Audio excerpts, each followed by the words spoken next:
Bonjour mes amis, je suis de la Canadienne, and welcome back to another video. Today we'll be continuing the series and reading chapters 17 and 18 of All You Can Do Is Pray by James Spann. In the last chapter we read, more stories, and we're just about to wrap up the stories in the next few chapters, which will be, coming over the coming videos. I think, if memory serves me right, there's going to be this video, next video, and the video after that one, in which those will be the final stories, and then the final two chapters will be, I think, something else. I gotta look back at it after the recordings. So again, just reminding all of you, the Discord is up and running. This is the giveaway now. There's 5 days left to enter for a chance to create me a new profile picture and banner. Links will be in the description, so please do get on it for a chance to win a month of Discord Nitro on me. So, brief summary, just real quick. Chapter 1 was how I got into the business. Chapter 2 was the April 15th outbreak. Chapter 3 was the build-up. Chapter 4 was the morning storms. Chapter 5 was Coleman. Chapter 6 was the escalation. Chapter 7 was climax and de-escalation. Chapter 8 was the aftermath, and chapters 9 through 16 have been stories and survivors. And I do honestly recommend getting a copy of the book. I'll say that now because I've not said it yet. If you do want to get a book, do feel free to get this book. I'll try to leave a link to that in the description as well. So without further ado, let's begin. Chapter 17, Rascal, the Tornado Cat. In April 2011, Laura Ogden lived in Concord with her husband George, along with their dog Gizmo and cat Rascal. Laura was at work on April 27th. Her older sister kept calling, telling her she needed to go home because of the tornado threat. Finally, she relented and went home. Laura told me 1 hour later she didn't have a home. When the EF4 tornado came through, Laura was home with George and some neighbors who came over because Laura's house had a basement. They all noticed debris falling from the sky and everyone went to the basement. Laura told me that within seconds the house exploded above them as the tornado passed through. George has some broken ribs and the entire group went to Bessemer Caraway Hospital. George was released and the next morning he went back to their home property to see what was left. While they were looking at the damage, their dog, Gizmo, came up walking to the house with some neighbors. The dog was still covered in debris, but was fine. But the search for the cat, Rascal, was unsuccessful. George and Laura concluded that Rascal died in the tornado. A tornado replacement cat they named Sylvester showed up a day or two after the storm and who would wind up living with the Ogdens. They had no idea where Sylvester came from, but they knew he chose them for some reason. Their insurance company brought a camper to the property. George, Laura, Gizmo, and Sylvester lived there while their home was being rebuilt. On July 11th, 75 days after the tornado, Laura kept hearing a cat. She went outside with George and they saw the cat under a truck on the property. Looking closely, with almost disbelief, they realized their long-lost cat, Rascal, the one they thought was killed in the tornado. George said he wasn't anything but a bag of bones, but Rascal was home. However, he was far from being in perfect condition. His collar had somehow managed to get tangled up in his front left leg. The Ogdens took Rascal to the veterinarian, David Langford, who said the cat was on the verge of cutting his leg off. The 11-pound cat was only 2 pounds when he came home after his unknown journey following the tornado. Dr. Langford performed surgery by cutting off back tissue, piecing muscle back together, and repairing skin. The aftermath, about 30 staples. Laura and George took Rascal home, but Rascal tore his leg open again, meaning another trip to the vet. After multiple days, Rascal's condition went downhill, and Langford called the Ogdens to tell him he was going to have to put Rascal down to keep him out of pain and misery. The Ogdens gave him permission, but the next morning they got a call from Dr. Langford, who said he just couldn't do it. About 2 weeks later, Rascal had a heart attack and passed away. Law Ogden had no idea where Rascal was for those 75 days after the tornado, but was impressed he knew the way back home, since there was no home left. All of her photos of Rascal were destroyed in the tornado, but memories of Rascal the Tornado Cat will live on in their hearts and minds. Again, like another short chapter, but again, it gets a point across of like how did this cat find his way home? How did the cat survive? Heck, how did the dog survive? And where did the cat come? Where did the other cat come from? Like, there's questions in that I don't think we'll ever get the answer to. I mean, you know what? It is an interesting thing to think about. Very interesting indeed. Chapter 18: Survival on the Boat.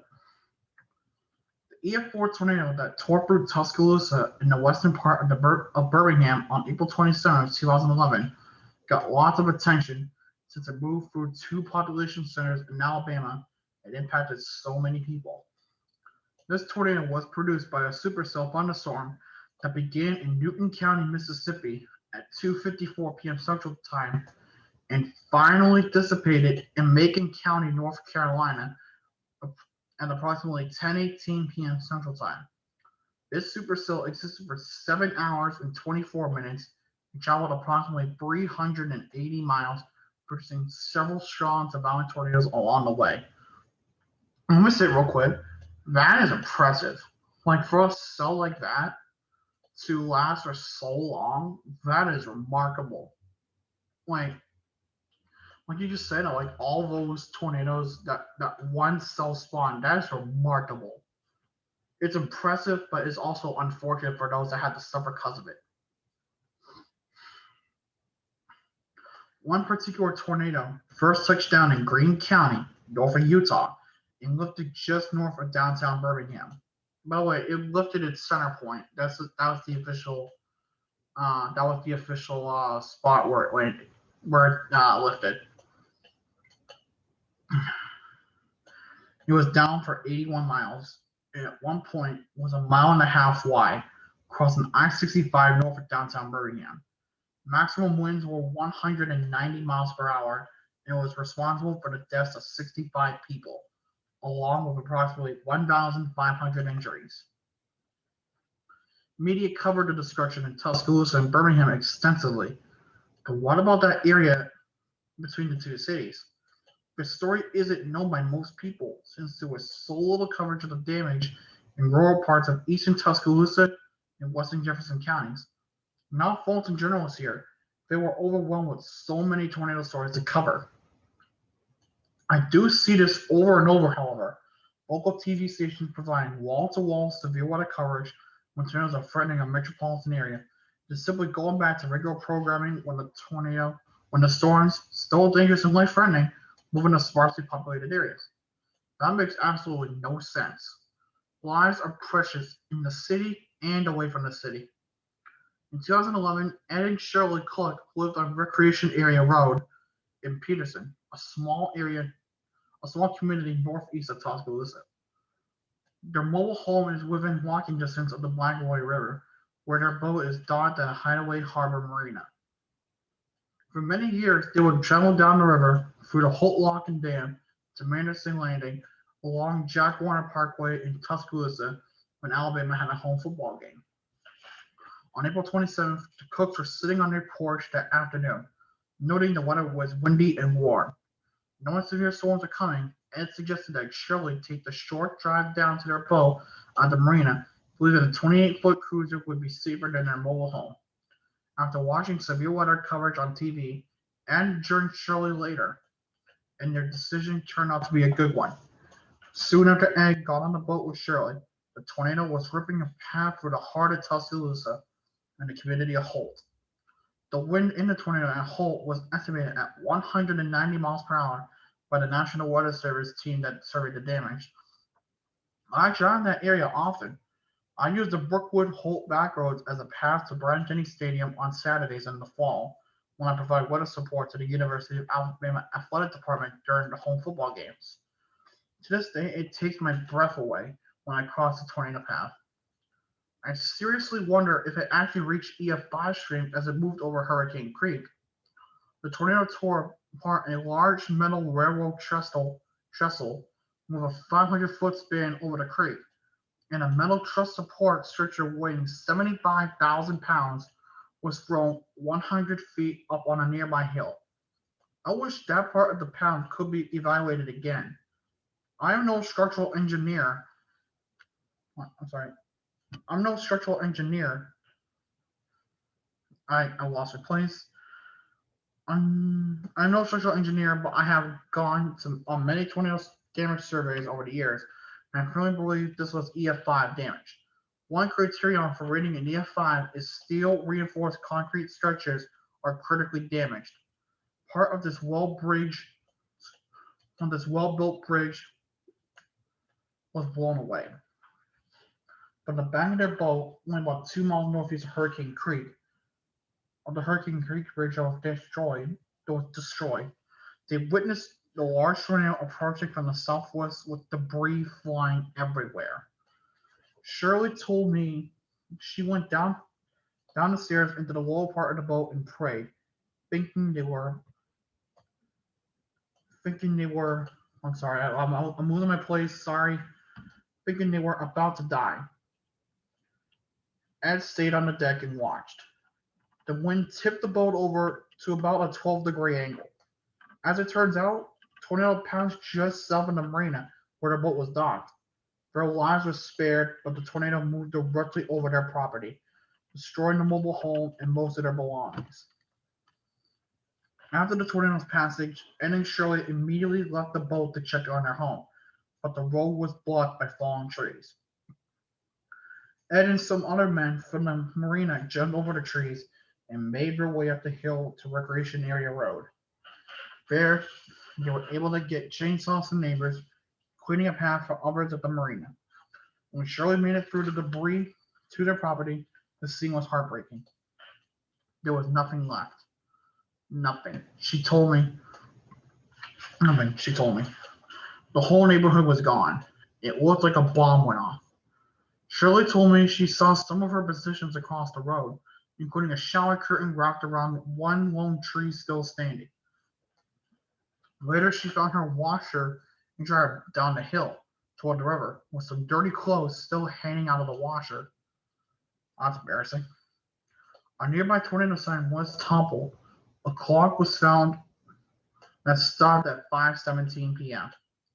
Most of the cook's neighbors survived. About 20 people took shelter in a large drainage pipe. However, one of the neighbors, Graham Davy, was killed by the tornado. Davy's body was found beneath the rubble of his double-wide mobile home. The Tuscaloosa News reported he had one arm around the cinder block piling, and another around his pet Labrador. The dog survived, and its whining attracted rescuers after more than 2 hours of searching.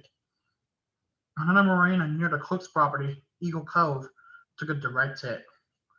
About a dozen boats sunk, yet there was no loss of life.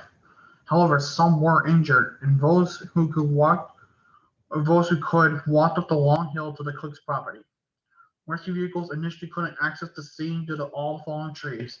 Later that night, a path was cleared, and the injured were transported to DCH Regional Medical Center. Ed and Shirley lived on a cruiser at Highway Harbor after the tornado. A few weeks later, they decided their boat was just too small, and they bought a larger 38-foot boat that had 2 bedrooms and 2 bathrooms. They would live there for 3 months. During that time living on the boat, they made the decision to purchase another mobile home and put it on the exact same spot as the one that was destroyed. They moved into their new home in July 2011 and were the first residents to move back into the neighborhood. Oddly enough, the only things that remained on their lot were 2 big shrubs.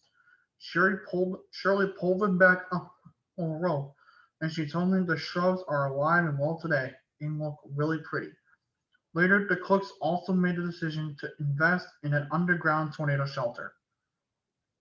Shirley told me they survived the April 27, 2011 tornado simply because it wasn't their time to go. Her mind drifts back to that horrible day when the winds pick up and the sky darkens. She tells me she is horrified by tornadoes, but is comforted by their tornado shelter.